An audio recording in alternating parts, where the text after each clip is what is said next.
Welcome back to Practical Stoicism. I hope you enjoyed my conversation earlier this week with James Romm on death, dying, and Seneca. If you missed it, be sure to give it a listen. It's really good.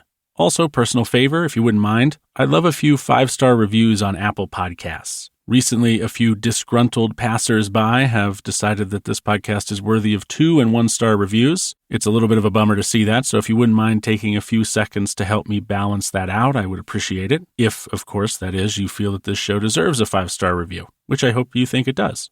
A couple of life updates for you. Winston is tear-assing around the house like a maniac, and Jupiter is trying his best not to kill him, which I think is hard since Winston is constantly going after his tail and ankles. I'll admit that the interactions are funny to watch, but I do feel bad for the old boy. He is very good with him, though, and that's a pleasant surprise. For those of you who have no idea what I'm talking about, last week we adopted a new puppy. That's about all I've got for life updates, so let's dive into today's meditation, which is short, but may result in some long reflection. No random actions. None, not based on underlying principles. And that's it. Doesn't seem like much, does it? Well, let's see what we can pull from this 9-word meditation from Marcus. We've talked a few times about paying attention, proseke, and how critical it is to mind your mind. It isn't practical for someone to expect to never take a random action, to never lose focus on minding their mind. But, like the rest of the work we do as prekoptons, it's not about being perfect, it's about making a constant effort to become better. When Marcus says no random actions, sure, he may be telling us to strive to perform 0 random actions in our lives, but the absence of sages in Stoicism tells us that's not what any Stoic would truly expect from us. No Stoic is perfect, Marcus least of all perhaps.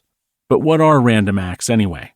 Well, they are any actions not based on, as Marcus says, underlying principles. When we, as Stoics, are moved to take an action, it is only after we have thought about taking it. And if we are thinking, then we are applying our Stoic principles. And I think, finally, 4 books into the Meditations, that it is time to talk about the 4 forms of virtue in Stoic ethics. Before we do that, however, we have to talk about virtue broadly. In today's world, we have a rather serious problem. And I apologize if this is going to seem political, but I have no option but to venture into this territory to hit upon the importance of the concept of virtue. That problem is this. There are 2 fringe groups that are quickly gaining influence over social norms. Every country calls them something different, but the reality is the same. One group mistakes niceness for virtue, while the other has mistaken empathic detachment for virtue. You're here listening to a podcast about Stoicism, so it is extremely important that you hear this. The ancient Stoics, were they alive today, would be absolutely appalled at our modern notions of virtue. And that doesn't just mean people of one particular political persuasion or the other. It means all of us as a group. We all need to be reacquainted with what virtue was and is in the eyes of the Stoics. Virtue, to the Stoics, was very simply the knowledge of how to live well. So if we imagine virtue as the roof of a pavilion, there are 4 pillars holding that roof up, 1 at each corner. In order to have virtue, the knowledge of how to live well, or in this metaphor, the roof of our pavilion, we must have sturdy pillars. Those pillars in Stoic ethics are identified as wisdom, justice, courage, and temperance. Wisdom is the ability to work through simple or complex issues in a logical and, importantly, calm fashion. When we think of someone being wise today, yes, we do regard them as smart, but it's not intelligence that makes someone wise, is it? It's their ability to readily retrieve and apply knowledge in real time and to great and good effect that makes someone wise. It is similar in Stoicism. Wisdom is about having enough knowledge to both know how to technically solve a problem and how to rationally implement that solution in such a way not just that the problem is solved, but that no additional problems are caused by solving it. In my opinion, the ability to compromise is within the aggregate materials used to construct this first pillar. Justice is the practice of treating a person fairly both when they have done nothing wrong and when they have done something wrong. Modern scholars would argue that fairness and justice are related, but not the same. But it would be the opinion of ancient Stoics that these scholars are wrong. It is also my opinion. The problem with separating fairness from justice is that doing so puts the two at frequent odds. There's a paper entitled Justice and Fairness Are Not the Same. I'll link to it in the show notes. It was written by Goldman and Crapanzano, and here is a short excerpt. Quote, "In other words, justice denotes conduct that is morally required, whereas fairness denotes an evaluative judgment as to whether this conduct is morally praiseworthy. A just procedure, for instance, might provide voice, but voice may or may not be viewed as fair depending upon the individual and the situation." End quote. Justice, then, in the modern world, is more of an objective standard, whereas fairness, again, in the modern world, is a subjective vantage point based largely on emotion. The ancient Stoics would have said, if it is just, then it is fair, because the emotional response to justice is not as important as the justice itself.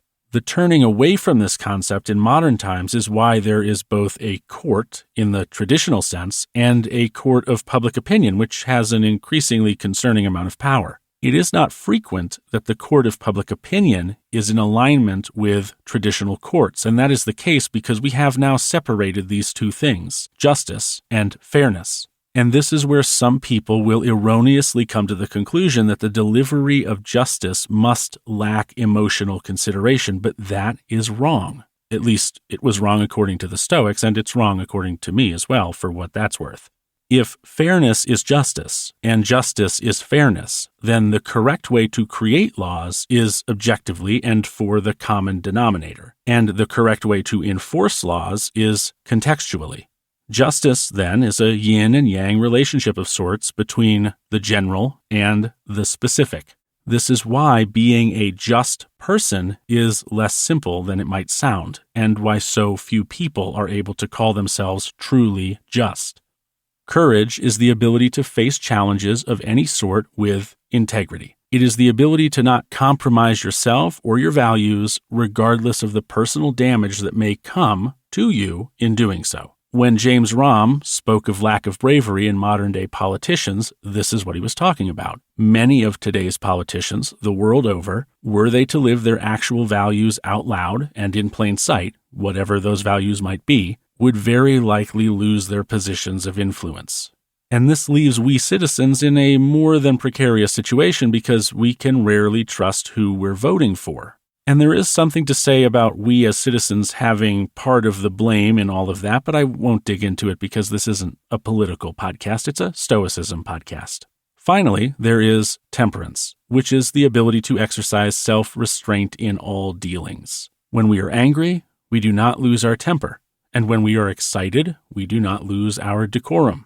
There is very little temperance in the modern world. Emotions are largely worn on the sleeve, anger is vividly expressed in person and online, of course, and giddiness and elation even more so. The Stoics valued temperance because it was an outward indication that an individual was capable of gaining mastery over their emotions. If you are joyous, go ahead and be joyous, but don't do 15 backflips outside on the sidewalk, shoot off a dozen fireworks, and post a video of it to TikTok. That's a little too much. If you're angry, be angry, but don't explode into an obscenity-laced rage, throw a chair through a window, and write a 10-tweet screed on Twitter using the hashtag #I'mSoFurious. A smile is enough, a high five, and an enthusiastic "oh yeah," perhaps, but not a total loss of composure.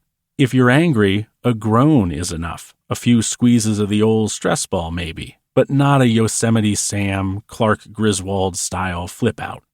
So going back to the meditation, when Marcus talks about underlying principles, these are the principles he's talking about. Every decision you make, every action you take, should be made or taken only if it is in alignment with the pillars holding up your virtue. If they are not, then the roof of your virtue pavilion begins to sag in one corner, or on one side, or collapse entirely.